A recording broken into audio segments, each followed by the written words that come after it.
खुशीपुर की कहानी। इस गांव के लोग हमेशा खुश रहते थे क्योंकि इस गांव में बेरोजगारी ना के बराबर थी। सभी लोग कुछ न कुछ काम करके अपना गुजारा कर लेते थे। ज़्यादातर लोग खेती और अपने पालतू पशुओं पर निर्भर थे। एक दिन इस गांव पर एक बाघ की नज़र पड़ती है। वह छुपते छुपाते गांव में घुस आता है और मौका पाते ही लोगों के पालतू पशुओं पर हमला कर देता है और उन्हें मारकर खा जाता है।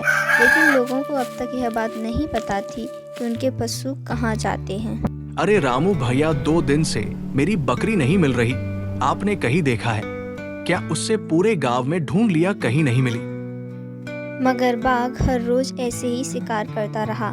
बाघ रात में या दोपहर में शिकार करता था क्योंकि इस समय लोग अपने अपने घरों के अंदर होते थे, तो बाघ किसी की नज़र में नहीं आता था। एक दिन गांव की एक लड़की सुमन किसी काम से अपने खेतों की तरफ जा रही थी।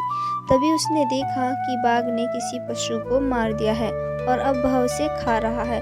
वह भागती हुई अपने गांव में आती है और लड़खड़ाती हुई आवाज़ में बोलती है, भाभी जल्दी चलो, मैंने अभी एक बाघ को देखा है। उसने किसी ही जानवर को मार दिया है। मैं अभी देख कर आ रही हूँ।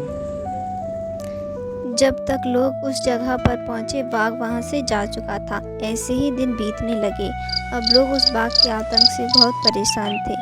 अरे काका, इस बाघ ने तो बहुत परेशान कर दिया है। हर रोज हमारे किसी न किसी जानवर को मार कर खा जाता है। अब तो वो गांव के लोगों पर भी हमला करने लगा है।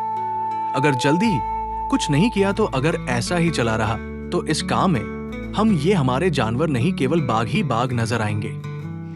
फिर लोगों ने उस बाघ को पकड़ने के लिए एक योजना बनाई। जिस रास्ते से वह गांव में आता था उसी रास्ते में एक पिंजरा लगा दिया और जैसे ही बाघ उस पिंजरे के नीचे से गुजरा, वह पिंजरे में फंस गया और जोर जोर से दहाड़ने लगा और आवाज़ लगाने लगा।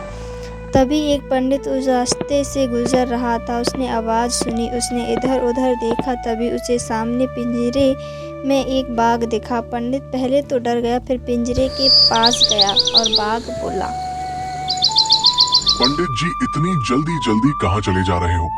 मेरी बात सुनो, मैं इस पिंजरे में फंस गया हूँ। मुझे इस पिंजरे से बाहर निकाल दो, बदले में मैं आपको एक खास चीज दूंगा जिससे आपकी सारी इच्छाएं पूरी हो जाएंगी।